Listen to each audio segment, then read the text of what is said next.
The billionaire had already driven away 12 nurses in less than 6 months, and everyone in the hospital was certain the 13th would not survive a single week. The rumor followed Claire Bennett down the polished hallway of Blackwood Recovery Center like an unwelcome shadow. She heard it from a receptionist pretending to organize paperwork. She heard it from an orderly pushing a supply cart. She even heard 2 nurses whispering near the elevator, their voices dropping the moment she walked by. Ethan Blackwood, 35 years old, founder and CEO of Blackwood Technologies, net worth measured in billions, recovering from a devastating accident that had left him dependent on long-term medical care. Brilliant, powerful, difficult, impossible. Claire adjusted the strap of her tote bag and continued walking. The morning sunlight spilled through the floor-to-ceiling windows overlooking downtown Chicago, painting long rectangles of gold across the marble floor. Most people would have been intimidated. Maybe she should have been too.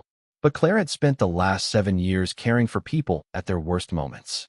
She had learned that pain often wore disguises. Sometimes it looked like anger. Sometimes it looked like silence. Sometimes it looked like a billionaire who fired every nurse who tried to help him. "You still have time to request a transfer," said Margaret Dawson, the head nurse, as she caught up with Claire near the private wing. Margaret's expression was sympathetic. "Nobody would blame you." Claire smiled politely. "Is he really that bad?" Margaret sighed. "Let me put it this way. Nurse number 7 lasted 4 days. Number 9 quit before lunch on her second day. Number 12 walked out yesterday morning." Claire raised an eyebrow. "What happened?" "He told her to stop breathing so loudly." Claire almost laughed. Margaret did not. "I'm serious." The elevator doors opened with a soft chime. Together they stepped inside. The ride to the top floor felt strangely quiet. "Why does he keep firing everyone?" Claire asked. Margaret hesitated. "Nobody knows for sure. Maybe he enjoys being difficult. Maybe he wants to be left alone. Maybe he thinks pushing people away hurts less than letting them stay." The elevator reached the private floor. The doors slid open. Everything looked different here. Quieter. More expensive. More isolated. Thick carpeting softened every footstep. Modern artwork lined the walls. Fresh flowers stood in crystal vases near every corner. Yet despite the luxury, the place felt empty.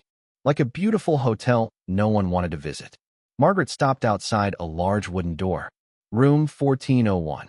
Claire noticed something else immediately. A small brass plaque mounted beside the entrance. 12 names had been engraved beneath it.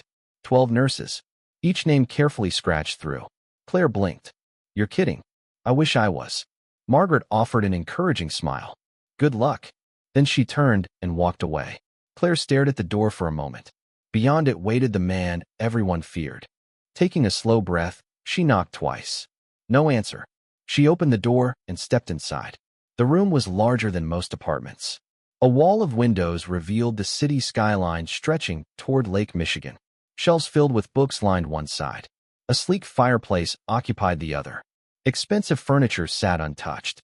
The luxury was impossible to miss. So was the loneliness. Ethan Blackwood sat near the window in a wheelchair, staring out at the city.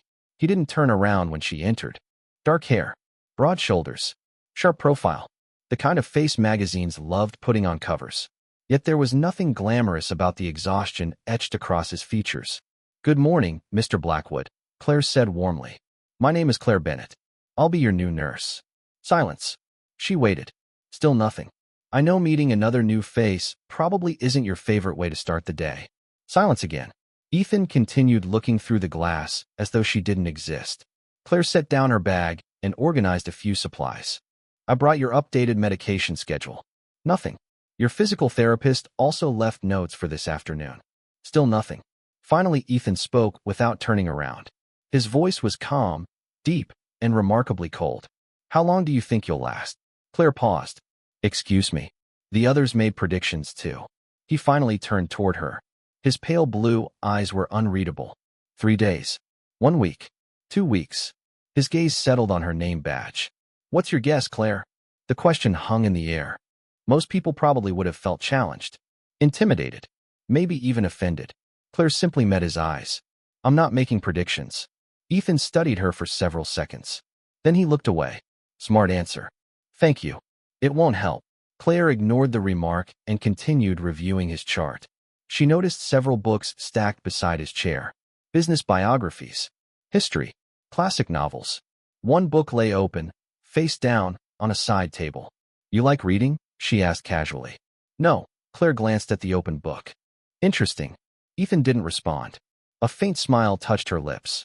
For the first time, she thought she saw the smallest flicker of surprise cross his face.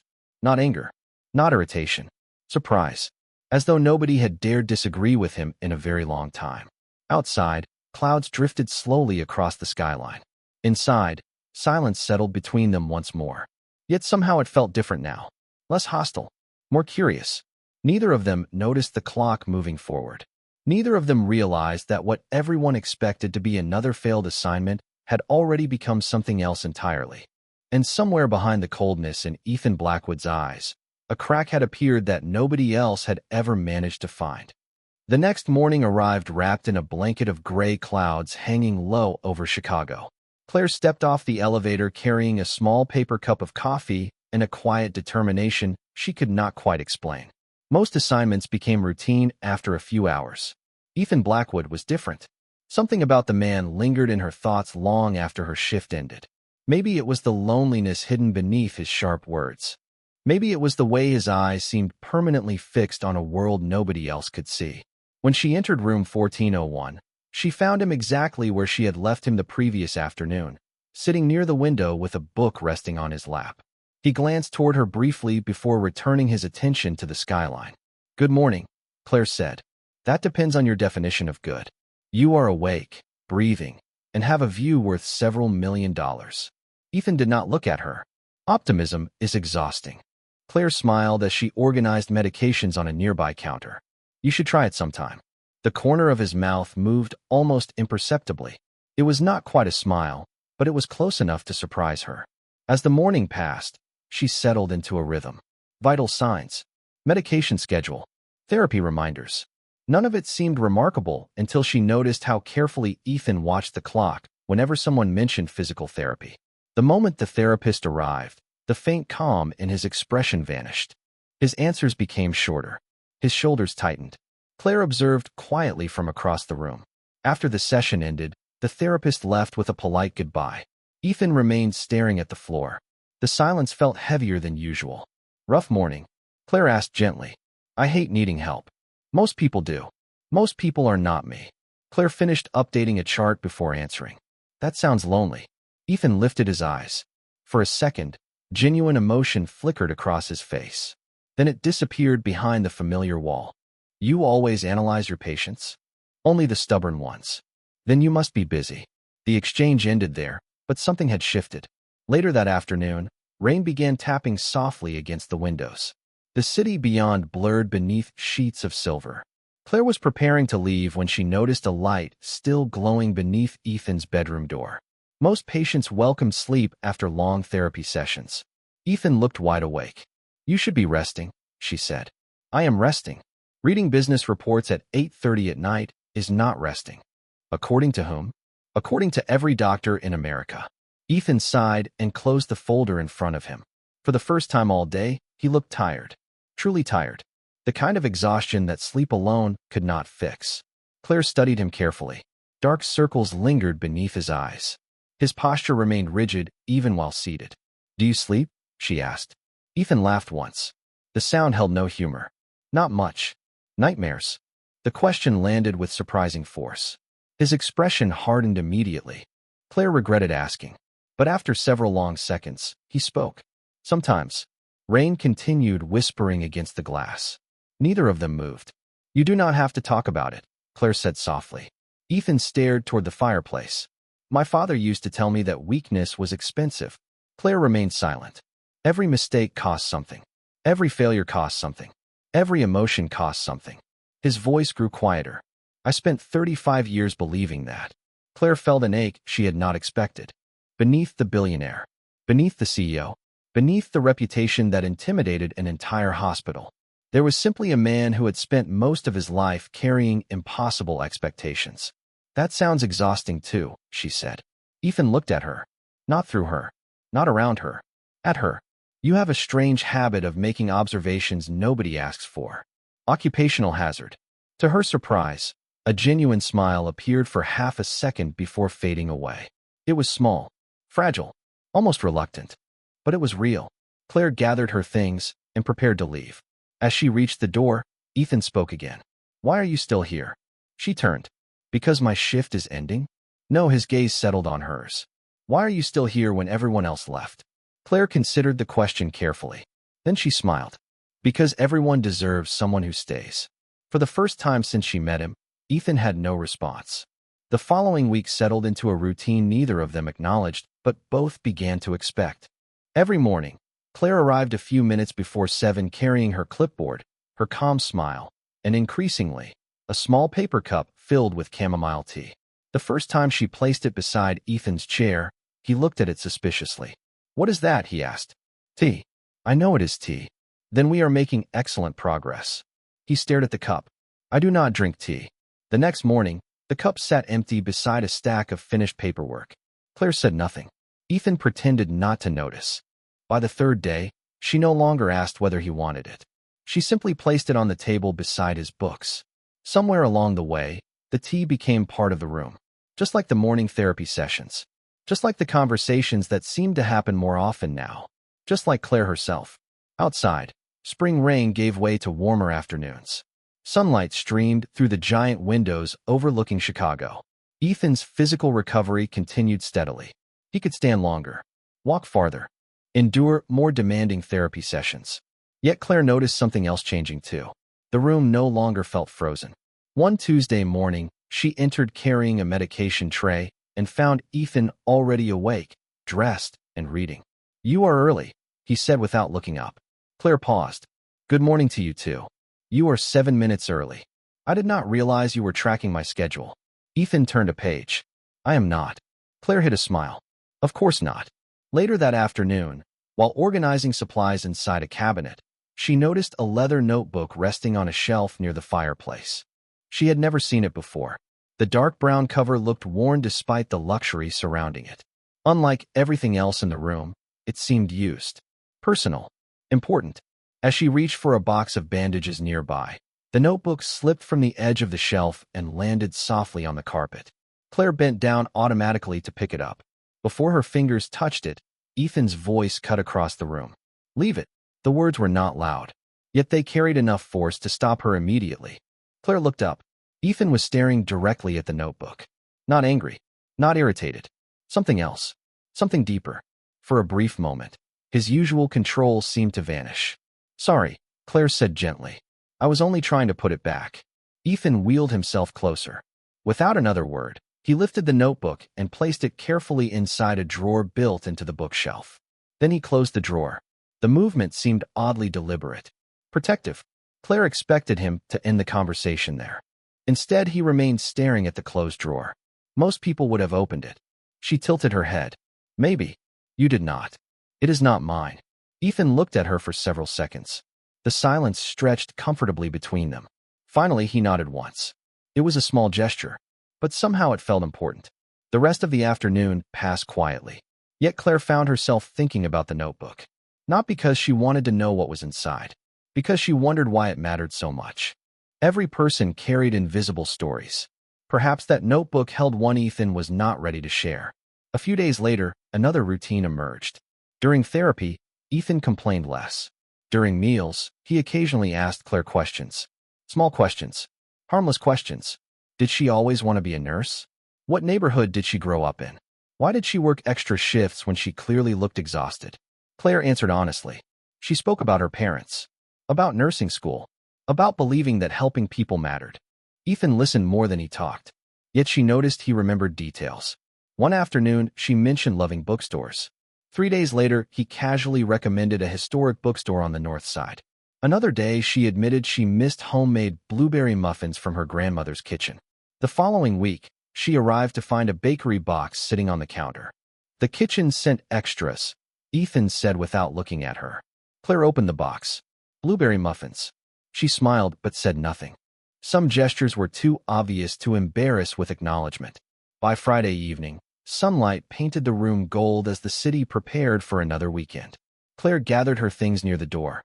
Ethan sat beside the window with the familiar chamomile tea resting nearby. "Have a good weekend," she said. Ethan glanced toward her. "You too." Claire opened the door, then paused. You know, she said. Most people here think you are impossible. Ethan raised an eyebrow. And what do you think? Claire considered the question. I think people stop looking after the first impression. Ethan studied her quietly. The city lights were beginning to appear behind him. And what happens if they keep looking? Claire smiled. Maybe they find someone completely different. For a long moment, neither spoke. Then Claire stepped into the hallway, and the door closed softly behind her. Inside the room, Ethan remained motionless. His eyes drifted toward the closed drawer holding the notebook, then toward the empty doorway she had just left. For reasons he could not explain, room 1401 no longer felt as large as it once had.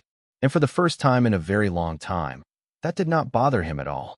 2 weeks later, Chicago was wrapped in a steady spring storm. Rain streaked across the massive windows of room 1401, turning the city beyond into a blur of silver lights and shadowed buildings.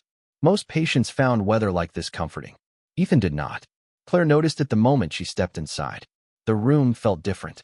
The usual stack of reports sat untouched. The chamomile tea she had left earlier remained full. Ethan was standing near the window with one hand resting against a nearby table, his jaw tight, his gaze fixed on the dark clouds rolling over Lake Michigan. You skipped lunch, Claire said gently. I was not hungry. You also skipped half your therapy session. I was tired. Claire set her clipboard down. And you have been staring out that window for almost an hour. Ethan said nothing.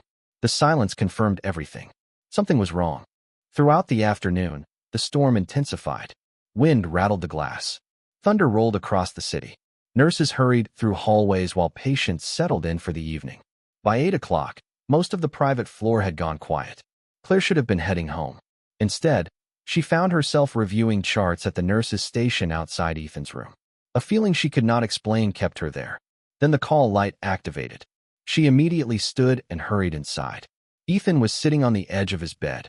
His breathing was controlled, but tension radiated from every part of him. What happened? Claire asked. Nothing. You pressed the call button. He looked away. I must have hit it by accident. Claire knew that was not true. For several moments, neither spoke. Rain tapped steadily against the windows. Finally, she pulled a chair closer and sat down. Do you want company? She asked quietly. Ethan stared at the floor. You should go home.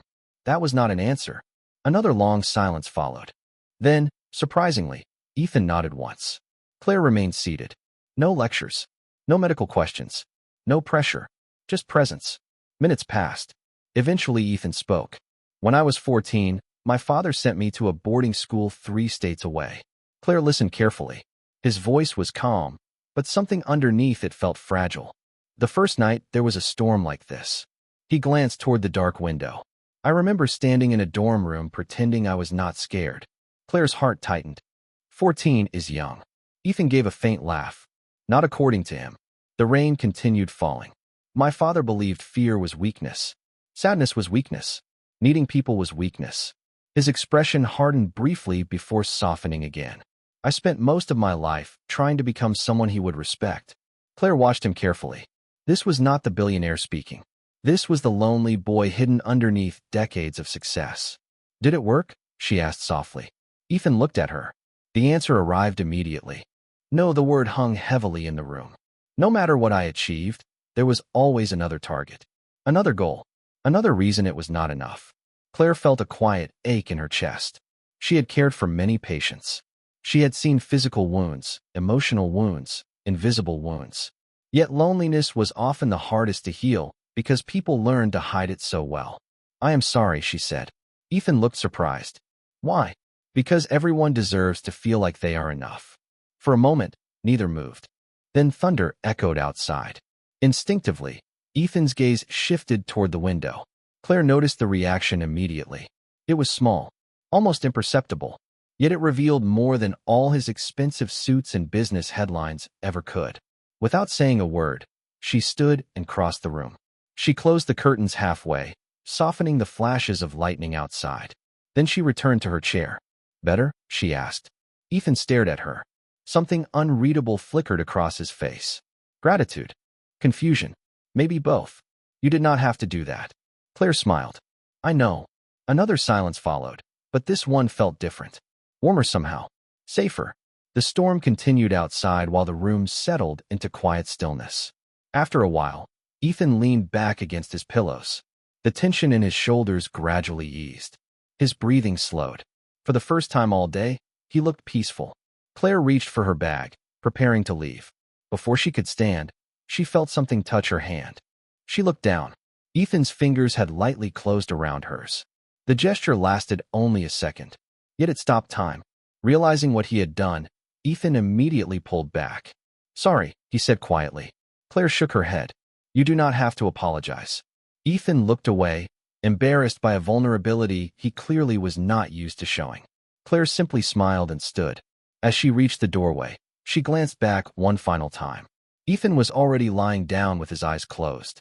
The storm still raged outside, but for the first time since she had met him, he looked like someone finally allowing himself to rest. And neither of them realized that in that simple moment, something far more important than physical healing had quietly begun. The days following the storm brought a subtle change that neither Claire nor Ethan spoke about aloud. Nothing dramatic happened.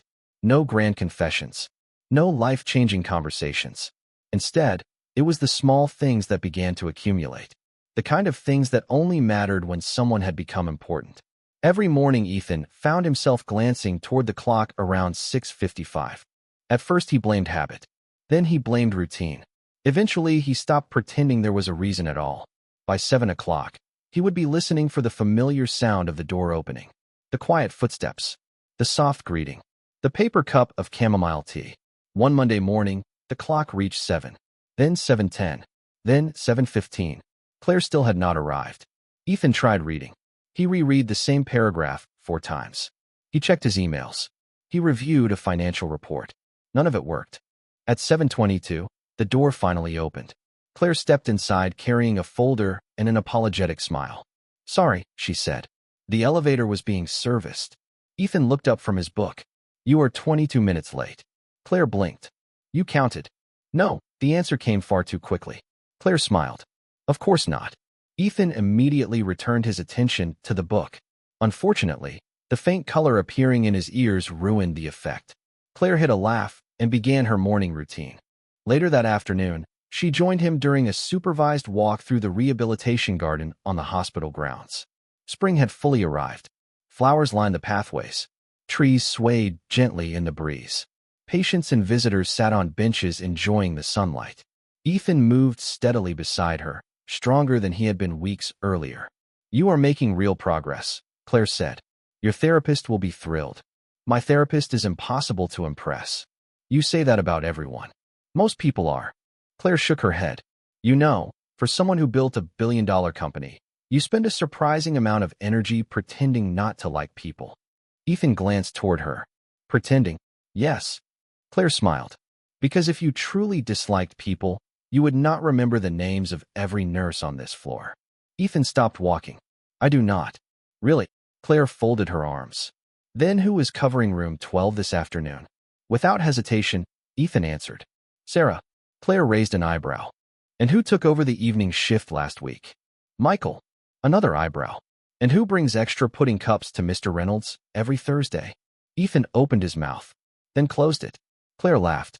The sound carried warmly through the garden. For a brief moment, Ethan simply watched her. The sunlight caught the loose strands of blonde hair near her face. Her eyes brightened when she laughed.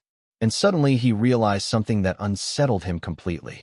The best part of his day was no longer physical therapy, or recovery, or business updates. It was her. The realization followed him back to room 1401. It stayed during dinner. It remained long after sunset. That evening, unable to focus, he found himself staring at the city lights beyond the windows. For years, he had measured success in numbers. Revenue, growth, market value.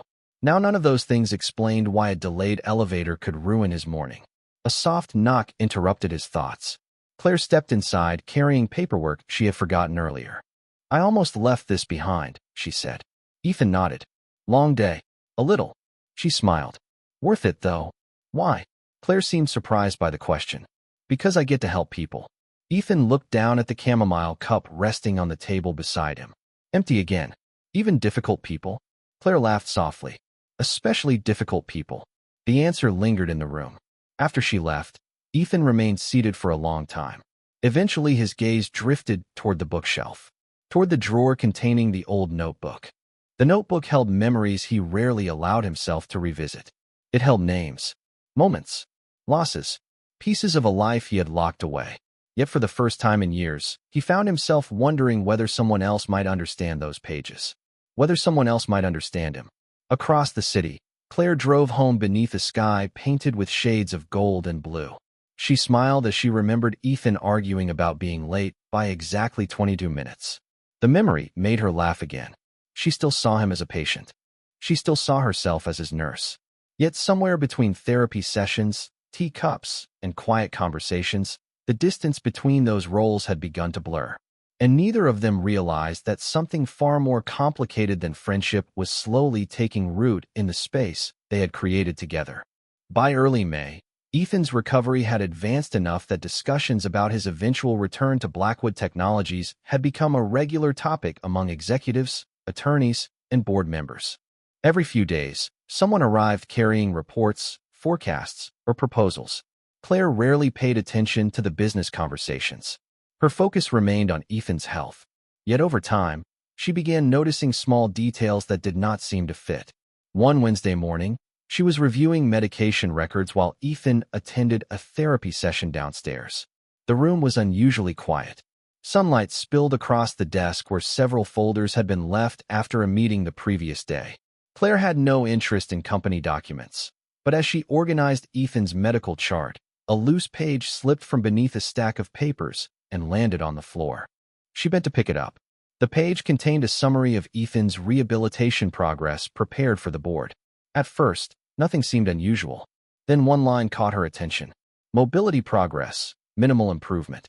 Claire frowned. That was not correct. Ethan's mobility had improved significantly over the past month. She had seen it herself. She glanced back at the report. The date was current. The document had been submitted only 3 days earlier. Confused, she compared it with the official therapy notes in Ethan's medical file. The difference was impossible to ignore. One report described steady recovery. The other painted a picture of stagnation. Claire stared at the papers. Maybe it was a mistake. Yet something about it bothered her. Later that afternoon, she visited the rehabilitation office and casually asked Ethan's therapist about the discrepancy. The therapist looked equally puzzled. "That is not what I submitted," he said. "I reported substantial progress." "Could someone have edited the summary?" Claire asked. The therapist shrugged. "Only people with board-level access." The answer lingered in her mind long after the conversation ended. That evening, Ethan was reviewing emails while Claire prepared his medications. "You look distracted," he said. Claire hesitated. "Can I ask you something?" "You just did." She rolled her eyes. "A serious question." Ethan set aside his tablet. "Go ahead." Claire carefully explained what she had discovered. As she spoke, the humor disappeared from Ethan's face. By the time she finished, his expression had become unreadable. "Who attended yesterday's meeting?" he asked. "I'm not sure." Ethan leaned back thoughtfully. "Interesting. You think it matters?" Claire asked. "I think people rarely make mistakes when money is involved." The answer sent a chill through her. For the first time since meeting Ethan, she was reminded that his world extended far beyond hospital walls. Billion-dollar decisions, corporate politics, power struggles, things she normally never encountered. The next few days brought more questions. While reviewing updated paperwork, Claire noticed another inconsistency. Certain recovery projections had been delayed. Approval requests for advanced therapy equipment remained unsigned despite recommendations from specialists. Individually, each issue seemed minor. Together, they formed a pattern. Someone appeared to be slowing Ethan's progress on paper even while he improved in reality. One evening after sunset, Claire sat alone in the nurse's station comparing dates from several reports. The hallway was nearly empty. Most patients were asleep. As she highlighted another discrepancy, a shadow fell across the desk. She looked up. A man in an expensive suit stood before her. Mid-50s.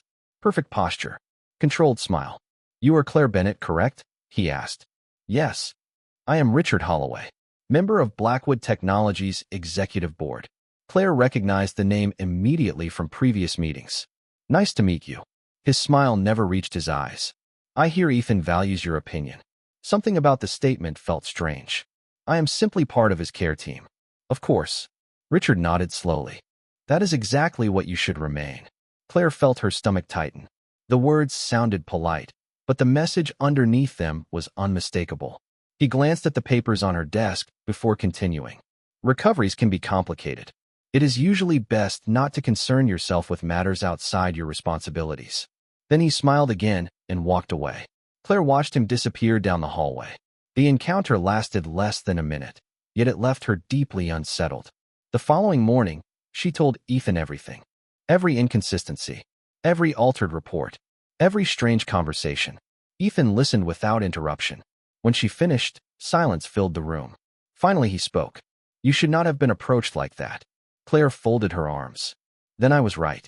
Ethan stared toward the city beyond the windows. You were probably closer to the truth than they wanted. Claire's heart began to race. Who are they? Ethan looked back at her.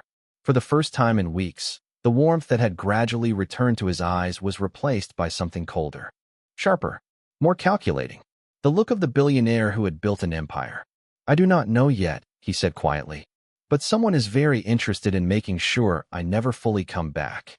The tension inside Blackwood Recovery Center changed almost overnight. Claire could feel it in the hallways. Conversations stopped when she approached. Certain administrators suddenly became distant. Meetings involving Ethan happened behind closed doors.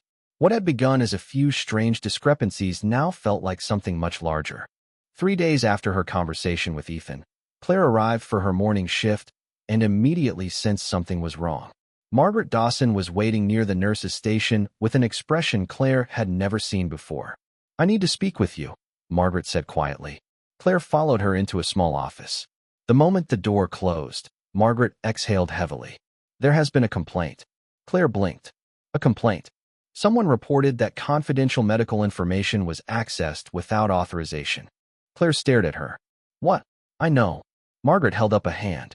I already told administration that this does not sound like you. Claire's heart began to pound. Because it is not true. I believe you. Margaret lowered her voice. But until they finish reviewing everything, they are placing you on temporary leave. For several seconds, Claire could not speak. The words felt unreal. You are suspending me? Administrative leave, Margaret corrected gently. It is supposed to be temporary. Claire sat back in the chair. She had dedicated years of her life to nursing. She followed every procedure, every regulation, every ethical standard. Now suddenly she was being treated like a problem. Who filed the complaint? She asked. Margaret hesitated.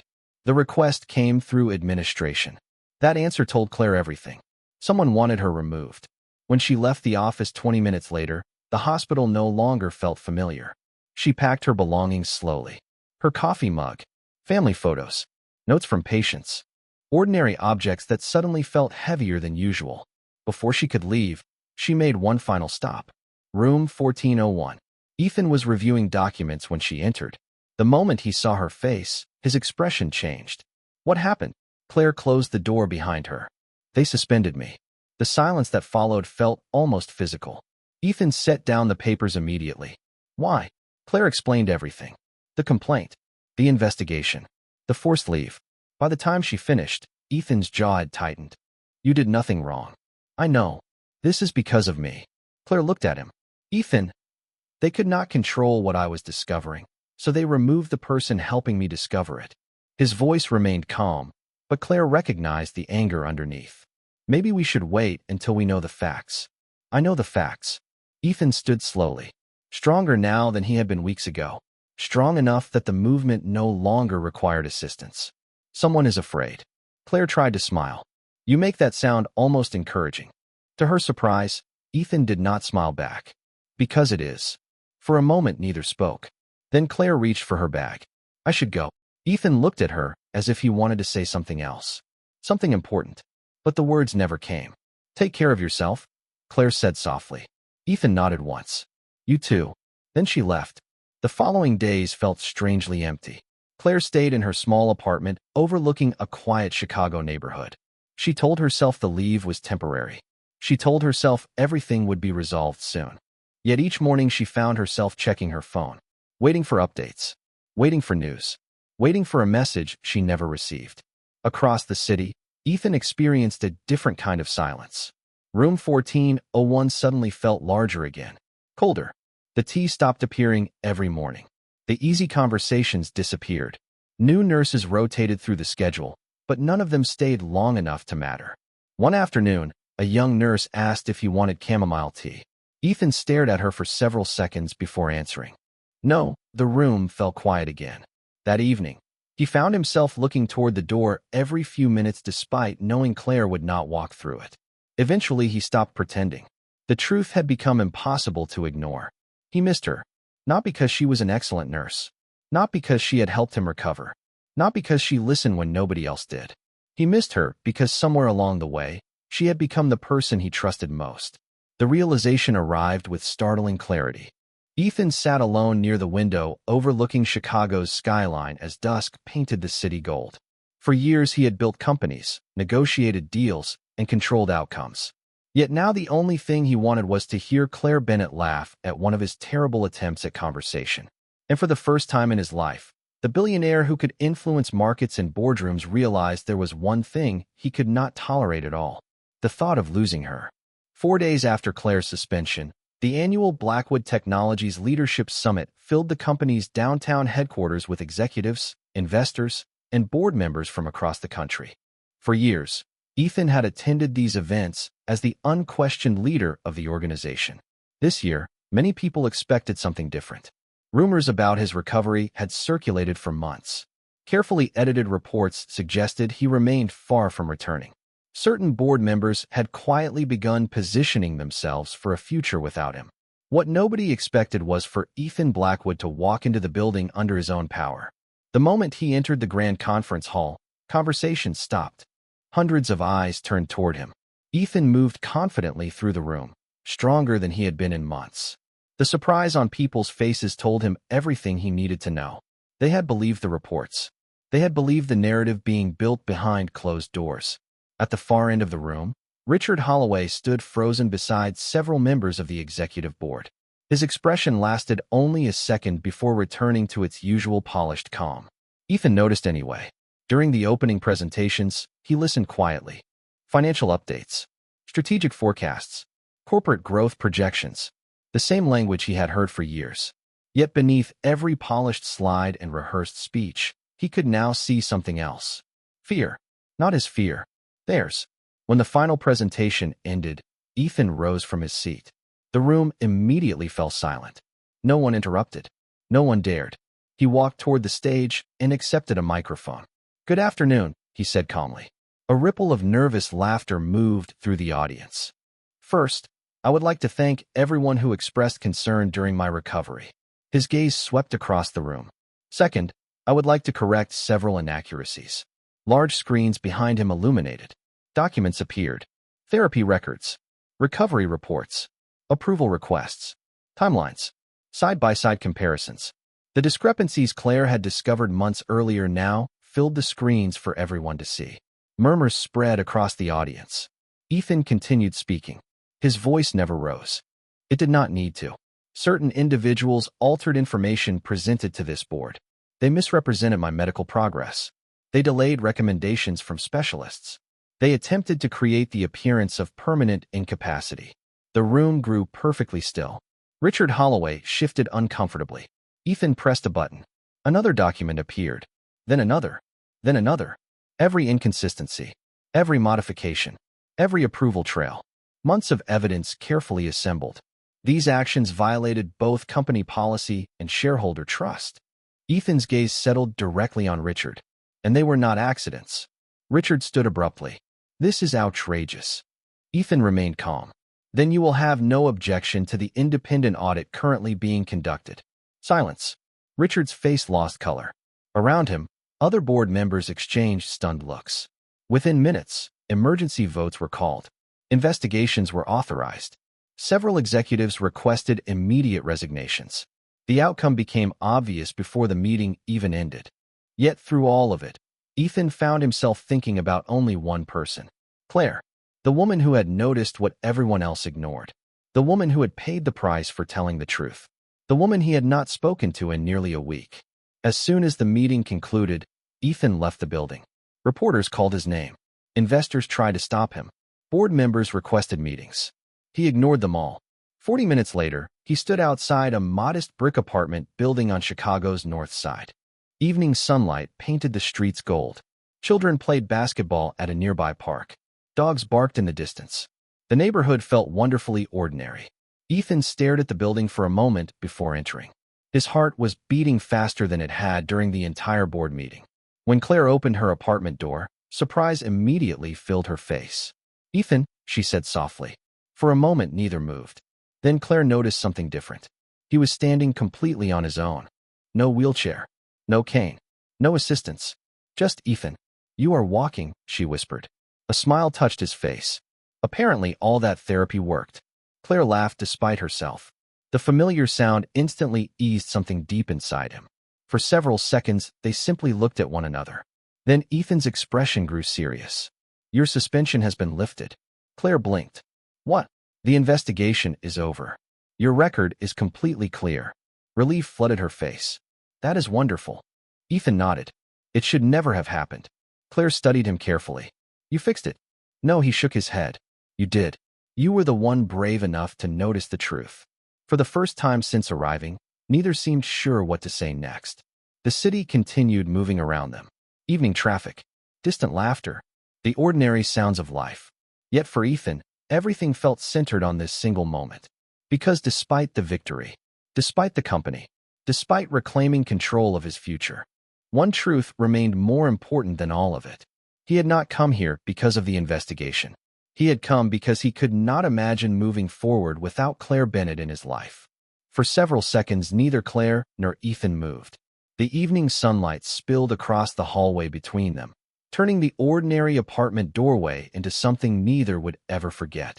Claire searched his face as if trying to understand how the man who once sat behind walls of silence now stood before her with complete honesty in his eyes.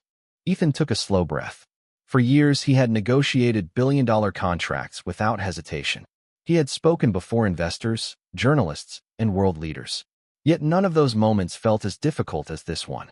"There is something I should have said a long time ago," he said quietly. Claire's heart skipped. Ethan glanced toward the street before returning his gaze to hers. "When you first walked into room 1401, I expected you to leave like everyone else." A faint smile touched Claire's lips. "A lot of people expected that. Including me." Ethan laughed softly. "I spent months convincing myself I did not need anyone." His expression grew thoughtful. "Then you started showing up every morning." Claire felt emotion rise unexpectedly in her chest. Ethan continued. "The tea, the conversations, the way you treated me like a person instead of a problem to solve." He shook his head slightly. "You changed that room long before you changed me." Silence settled between them, warm and comfortable. The kind of silence that no longer needed protection. "Ethan," Claire began. He gently raised a hand. "Let me finish before I lose my courage." That earned the laugh he had hoped for. The sound immediately eased his nerves. "I spent most of my life chasing success because I thought achievement would make me feel complete." He looked directly into her eyes. It never did. Claire's breath caught. "Then you came along." For a moment, the city itself seemed to fade away. No traffic, no voices, no distant sounds. Only the truth between them. "You taught me something nobody else ever could," Ethan said.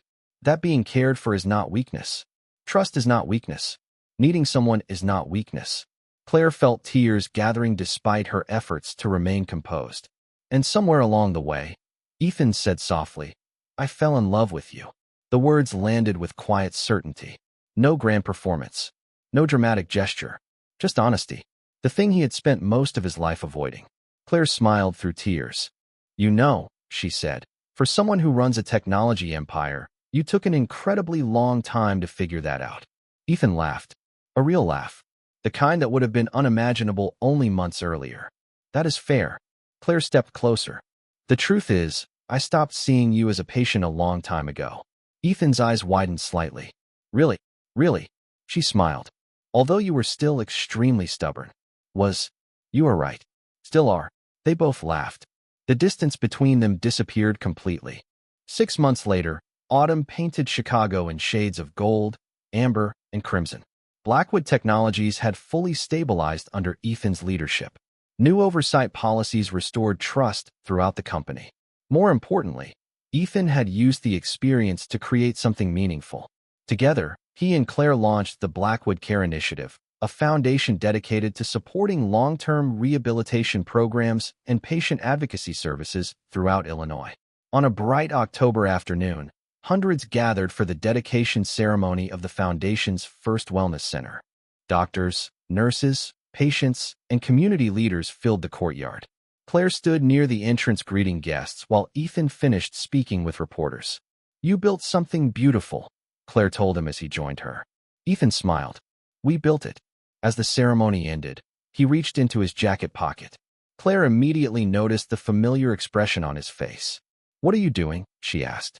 "Something I should have done sooner." Ethan guided her toward a quiet garden behind the center. Autumn leaves drifted gently through the air. In the center of the garden stood a small stone table. Resting on it was a silver box. Claire stared at it, then at him, then back at the box. "Ethan," his smile softened. "Open it." Claire lifted the lid. Inside rested a beautifully crafted silver charm shaped like a tiny chamomile teacup. The symbol instantly brought back memories of early mornings, recovery, hope, and healing. Tears filled her eyes again. "You kept the idea all this time." "Every day." Ethan reached into his pocket once more and revealed a ring. "Because that cup reminded me of the day my life started changing." Claire pressed a hand over her mouth. Ethan took a slow breath. "You stayed when leaving would have been easier. You believed in me when I did not believe in myself. You taught me how to heal." He smiled. "Claire Bennett, will you marry me?" The answer arrived before he even finished asking. "Yes." Ethan laughed as she threw her arms around him. Nearby, autumn leaves danced through the sunlight while the city continued moving around them. 1 year later, family, friends, nurses, former patients, and colleagues gathered beside Lake Michigan for a small wedding filled with laughter rather than luxury. During the reception, Margaret Dawson raised a toast and smiled toward Ethan. It seems the 13th nurse finally succeeded. Everyone laughed. Ethan glanced at Claire. "The truth is," he said, taking her hand, "she never came to save me." Claire smiled. "No." Ethan looked around at the life they had built together. "She came to remind me how to live."